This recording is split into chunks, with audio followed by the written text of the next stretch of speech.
ನಮಸ್ಕಾರ ವೀಕ್ಷಕರೇ, ನಾನು ಈ ವಿಡಿಯೋದಲ್ಲಿ ನಿಮ್ಮ ಹತ್ರ ಮಹಾಭಾರತದಲ್ಲಿ ಒಂದು ಒಳ್ಳೆಯ ಕಥೆ ಇದೆ. ಆ ಕಥೆ ನಾವೆಲ್ಲ ಕಲಿಬೇಕಾಗತ್ತೆ ನಮ್ಮ ಲೈಫ್ ನಲ್ಲಿ, ಹಾಗೆ ಅದನ್ನ ಅಳವಡಿಸ್ಕೊಳ್ಳಬೇಕಾಗತ್ತೆ. ಸೊ ಈ ಕಥೆಯಲ್ಲಿ ಏನಿದೆ ಅಂದ್ರೆ ಅರ್ಜುನ ಮತ್ತು ಕೃಷ್ಣ ಹಾಗೆ ಕರ್ಣನ ಕಥೆ. ಈ ಮೂರು ಕ್ಯಾರೆಕ್ಟರ್ಸ್ ನ ನೀವು ಅಬ್ಸರ್ವ್ ಮಾಡ್ಬೇಕಾಗತ್ತೆ. ಅವ್ರು ಯಾವ ರೀತಿ ನಡ್ಕೊಳ್ತಾರೆ ಅನ್ನೋದು ಕೂಡ ಅಬ್ಸರ್ವ್ ಮಾಡ್ಬೇಕಾಗತ್ತೆ. ಇವನು ಅರ್ಜುನ ಬಂದು ಕೇಳ್ತಾನೆ, ಯಾಕೆ ಕರ್ಣ ಬೆಸ್ಟ್ ಅಂದ್ರೆ ಯಾಕೆ ಕರ್ಣಗೆ ಅಷ್ಟು ಒಳ್ಳೆಯ ಹೆಸರಿದೆ? ಆತ ನನ್ನ ಪ್ರಕಾರ ನನ್ನಷ್ಟೇ ಬಲಶಾಲಿ, ಆದ್ರೆ ನನಗೆ ಆ ಒಂದು ಪಟ್ಟ, ನನಗೆ ಆ ಒಂದು ಬೆಲೆ, ನನಗೆ ಆ ಒಂದು ರೆಸ್ಪೆಕ್ಟ್ ಯಾಕೆ ಸಿಗ್ತಾ ಇಲ್ಲ ಅಂತ ಅರ್ಜುನ ಕೃಷ್ಣನ ಕೇಳ್ತಾನೆ. ಕೃಷ್ಣ ಮುಗುಳ್ನಕ್ಕೂ ಹೇಳ್ತಾನೆ, ನೀನು ಒಂದು ಟಾಸ್ಕ್ ನಾನು ಕೊಡ್ತೀನಿ, ಅಂದ್ರೆ ನಾನು ನಿಂಗೊಂದು ಕೆಲಸ ಕೊಡ್ತೀನಿ, ಅದನ್ನ ನೀನ್ ಮಾಡ್ಬೇಕಾಗತ್ತೆ ಅಂತ. ಅಲ್ಲಿ ಒಂದು ದೊಡ್ಡ ಬೆಟ್ಟ ಇದೆ, ಆ ಬೆಟ್ಟದಲ್ಲಿ ಚಿನ್ನ ಇದೆ. ನೀನು ಒಂದ್ ದಿನದಲ್ಲಿ ಆ ಬೆಟ್ಟದಲ್ಲಿರುವ ಚಿನ್ನನ ತೆಗೆದು ಎಲ್ಲಾ ಹಳ್ಳಿಯ ಜನ, ಅಲ್ಲಿರುವಂತ ಜನರಿಗೆ ಹಂಚಬೇಕು ಅಂತ ಹೇಳ್ತಾನೆ ಕೃಷ್ಣ. ಇದಕ್ಕೆ ಬಹಳ ಖುಷಿಯಾಗಿ ಅರ್ಜುನ, ನಾನು ಮಾಡೇ ಮಾಡ್ತೀನಿ ಈ ಕೆಲ್ಸನ, ನೀ ಹೇಳಿದ್ದು ಟೈಮ್ ನಲ್ಲಿ ನಾನು ಕೊಟ್ಟೇ ಕೊಡ್ತೀನಿ, ನೀನ್ ಹೇಳಿದ್ದು ಟಾಸ್ಕ್ ನಾನು ಮಾಡ್ತೀನಿ ಅಂತ ಬಹಳ ಒಂದು ಕಾನ್ಫಿಡೆನ್ಸ್ ಇಟ್ಕೊಂಡು ಹೋಗಿ ಅರ್ಜುನ ತಾನೇ ಎಲ್ಲ ಏನೇನ್ ಬೇಕಾಗತ್ತೆ ಬೆಟ್ಟ ಹೊಡೆಯೋದಕ್ಕೆ, ಬೆಟ್ಟದಲ್ಲಿರುವಂತ ಚಿನ್ನನ ಹೇಗ್ ತೆಗಿಬೇಕು ಅನ್ನೋದೆಲ್ಲ ಪ್ಲಾನ್ ಮಾಡ್ಕೊಂಡು ಅರ್ಜುನ ಒಬ್ನೇ ಹೋಗ್ಬಿಟ್ಟು ಎಲ್ಲಾನು ಕೆಲಸ ಮಾಡಿ ಒಂದು ಕಡೆ ಚಿನ್ನನ ಇಟ್ಟು ಎಲ್ಲಾ ಜನರನ್ನು ಕರೆದು ಹಂಚ್ತಾನೆ. ಅದು ಒಂದು ದಿನದಲ್ಲಿ ಮಾಡ್ಬೇಕಾಗತ್ತೆ, ಅದನ್ನ ಪೂರ್ಣಗೊಳಿಸ್ತಾನೆ ಅರ್ಜುನ. ಆದ ನಂತರ ಇದೇ ಒಂದು ಟಾಸ್ಕ್ನ, ಇದೇ ಒಂದು ಕೆಲಸನ ಕರ್ಣನ್ನ ಕರೆದು ಕೃಷ್ಣ ಕೊಡ್ತಾನೆ. ಇದೇ ಕೆಲಸ ನೀನ್ ಏನ್ ಮಾಡ್ಬೇಕಾಗತ್ತೆ, ಅಲ್ಲಿ ಒಂದು ದೊಡ್ಡ ಬೆಟ್ಟ ಇದೆ, ನೀನು ಅಲ್ಲಿರುವಂತ ಚಿನ್ನನ ಅಲ್ಲಿರೋ ಜನರಿಗೆ ಹಂಚ್ಬೇಕಾಗತ್ತೆ ಅಂತ. ಕರ್ಣ ಏನ್ ಮಾಡ್ತಾನೆ ಅಂದ್ರೆ ಜನರನ್ನೆಲ್ಲರನ್ನು ಗ್ಯಾದರ್ ಮಾಡಿ ಕೂಡಿಸಿ ಹೇಳ್ತಾನೆ, ಅಲ್ಲಿ ಚಿನ್ನ ಇದೆ, ಎಲ್ರೂ ಸೇರಿ ಕೆಲಸ ಮಾಡ್ಬೇಕಾಗತ್ತೆ, ಒಂದ್ ದಿನದಲ್ಲಿ ಮಾಡಿ ಈ ಕೆಲ್ಸನ. ಹಾಗೆ ಚಿನ್ನ ಎಲ್ಲ ಸಿಕ್ಕಾದ್ಮೇಲೆ ನೀವೆಲ್ಲರೂ ಎಷ್ಟು ಬೇಕೋ ಅಷ್ಟು ಹಂಚ್ಕೊಳ್ಳಿ ಅಂತ ಹೇಳಿ ಉತ್ತೇಜನ ಮಾಡಿಸ್ತಾನೆ ಅಲ್ಲಿರುವಂತ ಜನರಿಗೆ ಕರ್ಣ.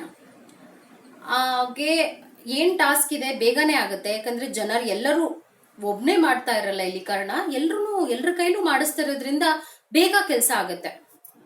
ಕೆಲಸ ಆದ ನಂತರ ಹಾವ್ ಇಲ್ಲಿ ಅರ್ಜುನನ ಒಂದು ಥಾಟ್ ಏನಿದೆ ಅಂದ್ರೆ, ಏನೇ ಆಗಿರ್ಲಿ ಇಬ್ರು ಒಂದೇ ತಾನೇ ಕೆಲಸ ಮಾಡಿರೋದು, ಇದ್ರಲ್ಲಿ ಏನು ಸ್ಪೆಷಲ್, ಏನು ಅಂತದ್ದು ಗ್ರೇಟ್ ಅನ್ನುವಂತ ವಿಷಯ ಇದೆ ಕರ್ಣನಲ್ಲಿ ಅಂತ ಕೃಷ್ಣ ಕೇಳ್ತಾನೆ. ಕೃಷ್ಣನ್ನ ಕೇಳಿದಾಗ ಕರ್ಣ ಏನ್ ಹೇಳ್ತಾನೆ, ಅವಾಗ ಯೋಚನೆ ಮಾಡ್ತಿರ್ತಾನೆ, ಯಾಕೆ ಹೀಗೆ ಬೆಸ್ಟ್ ಆಗಿದ್ದಾನೆ ಕರ್ಣ ಅಂತ. ಆಗ ಕೃಷ್ಣ ಹೇಳ್ತಾನೆ, ಯಾಕೆ ಅಂದ್ರೆ ನೀನು ಎಲ್ಲಾ ವಿಷಯನೂ ಮಾಡ್ಬೇಕು, ನಾನು ಒಬ್ನೇ ಅನ್ನುವಂತಹ ಒಂದು ಸೆಲ್ಫಿಶ್ನೆಸ್ ಇದೆ ನಿನ್ನಲ್ಲಿ ಒಂಥರ ದುರಾಲೋಚನೆ ಇದೆ. ಆದ್ರೆ ಕರ್ಣನಲ್ಲಿ ಆ ಯೋಚನೆ ಇಲ್ಲ. ಎಲ್ಲರೂ ಒಟ್ಟಿಗೆ ಕೂಡಿ ಮಾಡುವ ಕೆಲಸ ಇದು, ಎಲ್ಲರೂ ಒಟ್ಟಿಗೆ ಮಾಡೋಣ, ಜನರ ಜೊತೆ ಇದ್ದಿದ್ದು ಇಲ್ಲಿ ಕರ್ಣ. ಹಾಗೆ ನಿಮ್ಗೆ ಎಷ್ಟು ಬೇಕೋ ಅಷ್ಟು ಚಿನ್ನ ತಗೊಳ್ಳಿ ಅಂತ ಉತ್ತೇಜಿಸಿ, ಹಾಗೆ ಎಲ್ಲರಿಗೂ ಒಂದು ಹುರಿದುಂಬಿಸಿ ಕೆಲ್ಸನ ಮಾಡಿ, ಹಾಗೆ ಯಾರಿಗೂ ಒಂದ್ ರೀತಿ ಬೇರೆ ನಾನೇ ಮಾಡ್ಬೇಕು ಅವರೇ ಮಾಡ್ಬೇಕು ಅನ್ನೋವಂತ ಪಾರ್ಶಾಲಿಟಿ ಕೂಡ ಇಲ್ಲಿ ಕರ್ಣ ತೋರಿಸ್ಲಿಲ್ಲ ಅಂತ ಹೇಳ್ತಾನೆ. ಈ ಒಂದು ಕಥೆಯಲ್ಲಿ ನಾವು ಎಷ್ಟು ಒಳ್ಳೆಯ ಪಾಠ ಕಲಿಯೋದಿದೆ, ಅದು ಲೀಡರ್ ಆಗ್ಬೇಕು ಅಂತ ಇರುವವರೆಗೆ ನಾನು ಹೇಳ್ತಾ ಇರೋ ಕಥೆ ಇದು. ನಾವು ಒಂದೊಂದ್ಸಲ ಕ್ರೆಡಿಟ್ಸ್ ನನ್ನ ಒಬ್ಳಿಗೆ ಬರ್ಬೇಕು ಅನ್ನೋದಕ್ಕೆ ಎಲ್ಲಾ ಕೆಲ್ಸನೂ ನಾನೇ ಮಾಡ್ತೀನಿ ಅಂತ ಮಾಡ್ತೀವಿ, ಯಾರಿಗೂ ಏನು ಮಾಡಕ್ ಬಿಡೋದಿಲ್ಲ. ಒಂದೊಂದ್ಸಲ ಅದು ಚಿಕ್ಕ ಟಾಸ್ಕ್ ಇರ್ಬೋದು, ದೊಡ್ಡ ಟಾಸ್ಕ್ ಇರ್ಬೋದು, ಬೇರೆಯವ್ರನ್ನ ನಮ್ಗೆ ಎಲ್ಲಿ ಅವ್ರು ನಮ್ಮ ಹತ್ರ ಬಂದು ಕೆಲಸ ಮಾಡ್ಬಿಟ್ರೆ ನಮ್ಗೆ ಎಲ್ಲಿ ಕ್ರೆಡಿಟ್ ಸಿಗಲ್ವೋ ಅನ್ನೋ ಒಂದು ಯೋಚನೆಯಿಂದ ನಾವು ಯಾರನ್ನೂ ಹತ್ರನೂ ಸೇರಿಸೋದಿಲ್ಲ. ಇಲ್ಲಿ ನಾವು ಜನನ್ನ ಕಳ್ಕೊಳ್ತೀವಿ. ಹಾಗೆ ಲೀಡರ್ ಅಂದ್ರೆ ಒಬ್ಬ ಒಳ್ಳೆಯ ಲೀಡರ್ನ ಗುಣ ಇದಾಗಿರೋದಿಲ್ಲ. ನೀವು ಒಬ್ಬ ಯುವ ಜನಕ್ಕೆ ಒಳ್ಳೆಯ ಮಾರ್ಗದರ್ಶಕನಾಗಿರುವಂತ ಲೀಡರ್ ಆಗಿರ್ಬೇಕು ಅಂದ್ರೆ ನೀವು ಎಂಥ ವ್ಯಕ್ತಿ, ನಿಮ್ಮಲ್ಲಿ ಆ ಗುಣ ಇದೆಯಾ ಅಂತ ಯೋಚನೆ ಮಾಡ್ಬೇಕಾಗತ್ತೆ. ಅದೇ ಕರ್ಣನ ಗುಣ. ಕರ್ಣ ಎಲ್ರ ಜೊತೆ ಕೂಡಿ ಒಂದು ಇನಿಷಿಯೇಟಿವ್ ತಗೊಂಡಿದ್ದು ಇಲ್ಲಿ ಕರ್ಣ, ಹಾಗೆ ಲೀಡ್ ಮಾಡಿದ್ದು.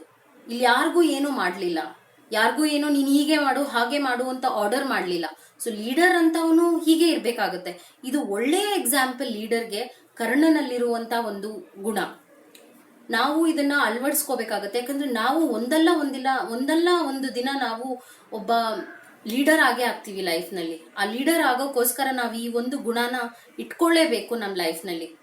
ಯಾಕಂದ್ರೆ ನಮಗ್ ಗೊತ್ತಿಲ್ಲ, ಒಂದೊಂದ್ಸಲ ನಾವೇ ದಾರಿ ಮಾಡ್ಕೋಬೇಕಾಗತ್ತೆ ದೊಡ್ಡ ಲೀಡರ್ ಆಗೋದಕ್ಕೆ. ಅದರಿಂದ ನೀವು ಜನರ ಜೊತೆ ಕೆಲಸ ಮಾಡ್ಬೇಕಾಗತ್ತೆ. ಒಬ್ಬ ಒಳ್ಳೆಯ ಲೀಡರ್ ಇದೇನೆ ಮಾಡೋದು. ಸೊ ಯೋಚನೆ ಮಾಡಿ, ನಿಮ್ಮಲ್ಲಿ ಆ ಗುಣ ಇದೆಯಾ ಅಂತ. ನಿಮ್ಮಲ್ಲಿ ಇಲ್ಲ ಅಂದ್ರೆ ಈ ಗುಣನ ನೀವು ಅಳವಡಿಸ್ಕೋಬೇಕಾಗತ್ತೆ. ಜನರ ಜೊತೆ ಕೆಲಸ ಮಾಡೋದು ಮುಖ್ಯ. ನಾನೇ ಮಾಡ್ತೀನಿ, ನಾನೇ ಎಲ್ಲ ಕ್ರೆಡಿಟ್ಸ್ ತಗೊಳ್ತೀನಿ ಅಂದಾಗ ಜನ ನಿಮ್ಮನ್ನ ಇಷ್ಟಪಡೋದಿಲ್ಲ. ಜನ ನಿಮ್ಮಿಂದ ದೂರ ಹೋಗ್ತಾ ಇರ್ತಾರೆ. ಈ ಒಂದು ಟೆಂಡೆನ್ಸಿನ ನಿಮ್ಮಲ್ಲಿ ಇದ್ರೆ ದಯವಿಟ್ಟು ಅದನ್ನ ಹೊರಗೆ ಹಾಕ್ಬೇಕಾಗತ್ತೆ. Anyhow, thanks for watching my video. Any topic ಬಗ್ಗೆ ಮಾಡಬೇಕು ಅಂದಿದ್ರೆ ನೀವು ನನ್ಗೆ ಹೇಳ್ಬೋದು. ಆ ಟಾಪಿಕ್ ಬಗ್ಗೆ ನಾನು ಮಾಡ್ತೀನಿ. ಏನಾದರೂ ಡೌಟ್ಸ್ ಇದ್ರೂ ಕೂಡ ನೀವು ಕಮೆಂಟ್ಸ್ನಲ್ಲಿ ಬರೆದ್ರೂ ನಾನು ಅದನ್ನ ಎಕ್ಸ್ಪ್ಲೇನ್ ಮಾಡ್ತೀನಿ. Thanks again for watching my video.